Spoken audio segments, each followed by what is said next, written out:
This administration is a rabid dog, and it's turning us upside down. And as far as I'm concerned, it's as obvious as the nose on your face. Guy with potential to ruin everything that is good in the world. I never do. In 15 years, I've done it 7 times. I like to greet the guests on stage. I feel dumb saying hello to them and then saying hello again 10 minutes later. But I digress. None of that actually happened, but I'm sure he'll clear it all up here. But he's waiting for me. 2 or 3 times I did a show before this. So now I wouldn't do a show. That guy's terrible. But I do a show, and he's standing out on Hollywood, whatever, Boulevard, and he's standing there, opening up the door, like going crazy. Oh, hello. I wasn't president. I was like a guy, right? There it goes again, the same pattern with a new person and another place, but the same false story. This is why the style of dishonesty linked to Donald Trump is so interesting to observe. It is not careful or planned. People who lie with a strategy hide proof and clean up their tracks. Here, claims are made even when recordings exist, when others were present, and when many witnesses can confirm exactly what happened. Who should take over for Jimmy Kimmel on late-night television? Share your thoughts and explain your choice. Who would you like to see replace Kimmel on late night? Well, a lot of people, anybody could replace him. Guy had no talent. Kimmel he was fired, he had no talent. He's a whack job, but he had no talent, and more importantly than talent, he had no, because a lot of people have no talent, they get ratings, but he had no ratings. Well,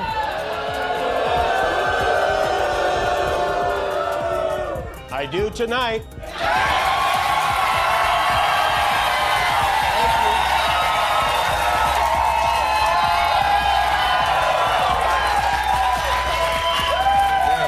Thank you. Anyway, as I was saying before I was interrupted. That applause wasn't only for a TV host returning after a suspension.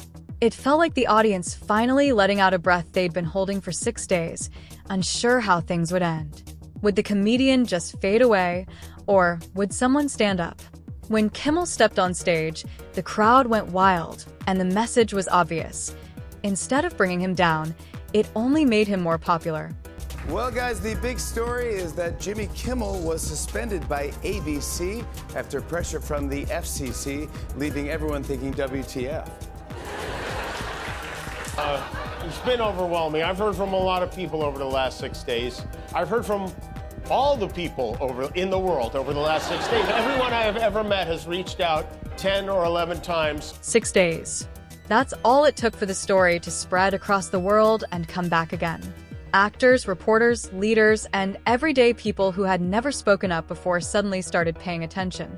They began to see that what happened to Jimmy Kimmel wasn't only about a late-night show. It raised a bigger concern about what could happen next to someone else, and then another after that. If it could happen to him, if a president could influence a network and remove a host without facing any consequences, then it was no longer just about jokes or entertainment. It became a question of who is allowed to speak and who holds that power.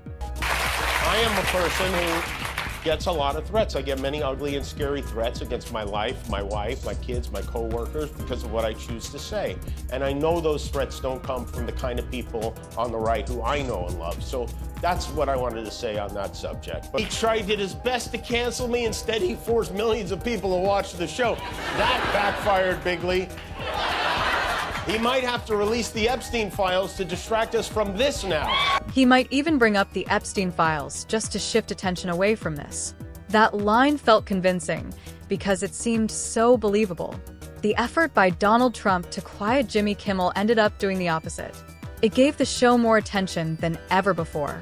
People who had never watched late night suddenly tuned in, curious because someone in power had tried to shut it down. It became a clear example of the Streisand effect. Instead of making Kimmel fade away, it made him impossible to ignore.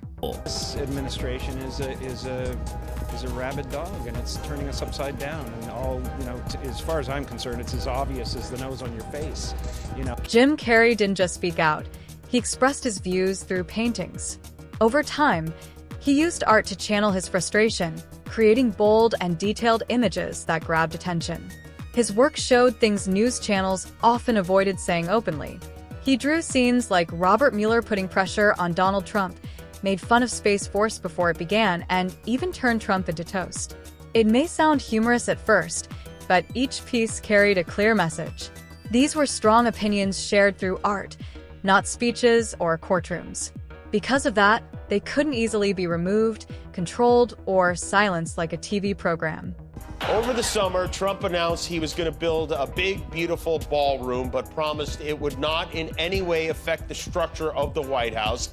And then he demolished the White House and left his Secretary of the Treasury to explain why. Why didn't the president tell the public he was going to tear down the entire East Wing, which, as you know, is a part of the People's House? I think this was a judgment call on the president. The president is a master builder. I don't know. I assume that maybe parts of the East Wing could have been asbestos, could have been mold. Not just comedy. He's gunning for our journalists, too. He's suing them. He's bullying them. Over the weekend, his foxy friend Pete Hegseth announced a new policy that requires journalists with Pentagon press credentials to sign a pledge promising not to report information that hasn't been explicitly authorized for release. That includes unclassified information. They want to pick and choose what the news is. This is the point where it stops feeling like a joke because it's no longer about late-night shows. It raises concern about what happens next after comedians are targeted and reporters could be next. Imagine a time when press access depends on loyalty and even public information is hidden because someone in charge says people shouldn't see it. Jimmy Kimmel said it clearly. The focus isn't only on humor. It's about something much bigger. It's about the entire system that keeps power in check and protects freedom before things shift into something far more controlled.